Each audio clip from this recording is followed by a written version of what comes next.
So I had an interesting moment occur to me. I'm thinking moving out of this place because the marijuana use from the junkie that moved in is setting off my schizophrenia. And I communicated that to my Taekwondo master landlord. And he, sat me down with the senior student, and he's like, "Well, we talked about it. And we think it's your karma." And I entertained what he said. I was like, man, he might be right. Because everywhere I go, it seems to follow me. Like there's this conspiracy to not let me out, not let me just live drug free without involuntary exposure. Like maybe it's America that sucks that bad because nothing but shitty mainstream drug abuse and addiction, but I still would rather get away from it. And it's interesting because he went into the same idiocy or ignorance or just lack of awareness that many people do. They think my reaction is psychological, that I'm choosing how it affects me. I'm choosing how I react to it. That it's not involuntary, it's completely under my control. I said to him the same thing I've said to so many other people. My reaction isn't psychological, it's physiological. It's a chemical reaction. These are airborne psychoactive. It's not placebo. If it was placebo, then it wouldn't have any monetary value. It's like telling an alcoholic, "Oh, well, you can drink alcohol and just choose to not let it get you drunk."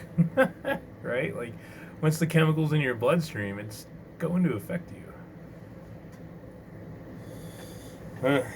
And I was thinking about this, and I realized that this is the same guy who's white, and he would meditate out in direct sunlight until his skin peeled, and he ended up getting skin cancer. And I'm like, so maybe the mind over matter thing didn't really work out. And then the senior student is vegan, and I think he's like malnourished. Hopefully not. They're both really nice, good people. But nonetheless, you can't just talk your way out of it. Like, none of those words change how it. They don't make the voices in my head go away. They don't make the homicidal thoughts go away. They're not like, just don't be mentally ill. And I'm like, oh, okay. like, like it's a choice, right? Like, holy shit, dude. And I spent the last week or so at a friend's house who owns a lot of acres. And there was no involuntary exposure to marijuana smoke for the past week. And it was amazingly awesome and wonderful.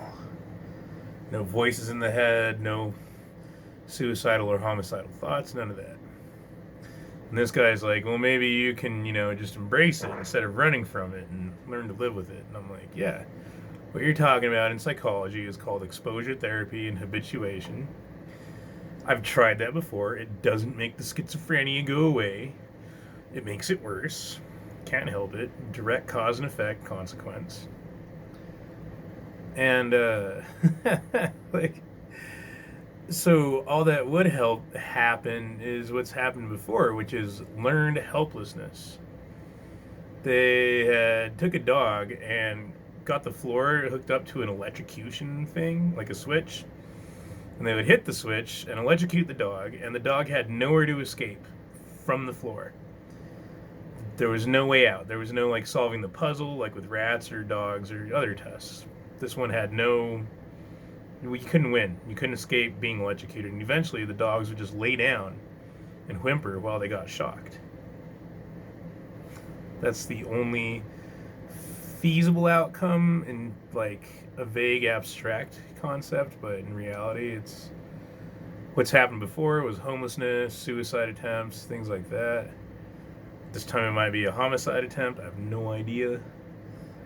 I'd rather prevent it by avoiding it than embracing it.